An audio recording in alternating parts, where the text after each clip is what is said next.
এত দুঃখ রাখবো কোথায়, রাখার জায়গা নাই। আমাদেরই কপালেতে সুখ বুঝি নাই ভাইরে, আমাদেরই কপালেতে শান্তি বুঝি নাই। চার দোকানে বৈশা হাজি টেলিভিশন চাই ভাইরে, আসেনি আসেনি। চার দোকানে বৈশা হাজি টেলিভিশন চাই, হিন্দি গানের তালে তালে পা দুটো নাচাই। ডিজিটাল হাজি আছে না নাই? হিন্দি গানের তালে তালে পা দুটো নাচাই। এত দুঃখ রাখবো কোথায়, রাখার জায়গা নাই ভাইরে, এত দুঃখ রাখবো কোথায়, রাখার জায়গা নাই।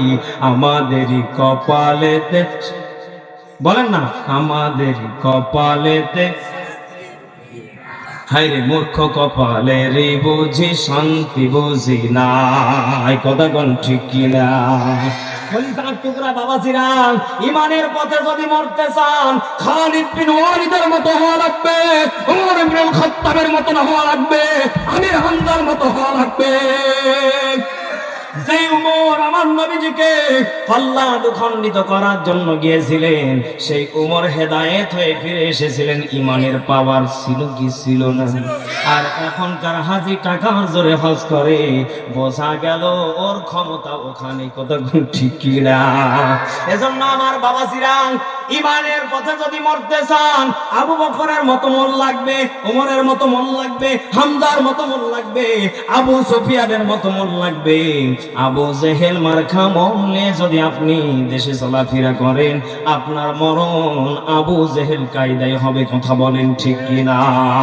এজন্য আল্লাহ রাব্বুল আলামিন জানিয়ে দিচ্ছেন, হে আমার বান্দা বান্দীরা, তোমাদেরকে অনেক কষ্ট করে আমি আল্লাহ দুনিয়ার বুকে পাঠিয়েছি।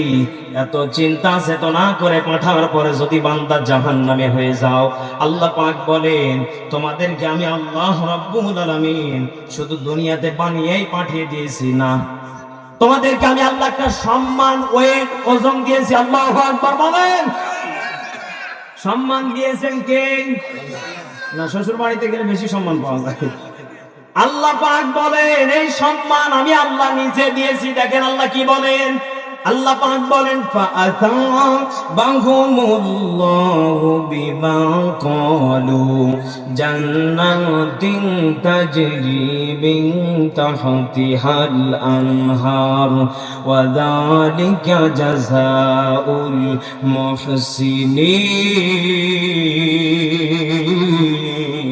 মুহসিনিন। সূরা মাইদা 7 নম্বর পারায় 1 নম্বর পৃষ্ঠা 5 নম্বর লাইনের 85 নম্বর আয়াত আপনি এটা পেয়ে যাবেন। আল্লাহ রাব্বুল আলামিন জানিয়ে দিচ্ছেন, হে আমার বান্দা বান্দীরা, ফাআতাবাহুমুল্লাহ, আমি দুনিয়াতে মানুষকে সম্মান দিয়ে পাঠিয়েছি। জোরে জোরে বলেন সুবহানাল্লাহ।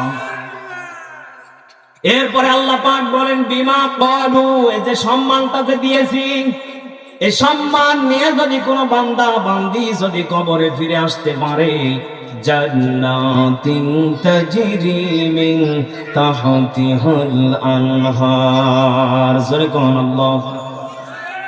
বিনিময় আমি আল্লাহ রাব্বুল আলামিন তাদেরকে জান্নাত দেব। কেমন জান্নাত?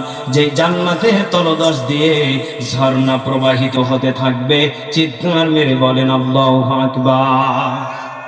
পরিচার টুকরা বাবাজিরা, তাহলে আল্লাহ আমাদেরকে বললেন সম্মান নিয়ে কবরে যাওয়া। বলেন বলেন বলেন, সম্মান নিয়ে কবরে যাওয়া লাগবে। হুকুম কার? অনেকে সম্মান নিয়ে কবরে যাওয়ার জন্য জুলুম করে, সারা জীবন ধরে নামাজ পড়ে, সারা জীবন ধরে তাহাজ্জুদ মিস করে না। আবার কত মানুষ আছে, নামাজ তো দূরের কথা, আল্লাহর নামও পর্যন্ত দিনে রাতে একবার মুখে নেই না, আছে না নেই? হ্যাঁ রে মুসলমান, আপনি কি নিয়ে কবরে যাবেন? আপনি কি একটা বারের জন্য চিন্তা করেন না? ওই কবর কিন্তু শ্বশুর বাড়ির মতো না, গেলে আপনাকে বিরিয়ানি পোলাও এনে দিবে না। ওই কবর প্রতিদিন বলে, আমি কবর এমন একটি জায়গা, আমার কাছে আসতে দেরি আমল থাকলে মাফ। সুবহানাল্লাহ বলে, আমল যদি না থাকে রে বান্দা, তোকে জোর করে তারা রেখে চলে যাবে। আর যারা রেখে তোকে চলে যাবে তারা জানে না তোর আমল নেই। আমি কবর তোর জন্য বড় ভয়ঙ্কর, আমি কবর তোর জন্য সাপের কারখানা, আগুনের কারখানা। চিৎকার মেরে বলেন নাউজুবিল্লাহ।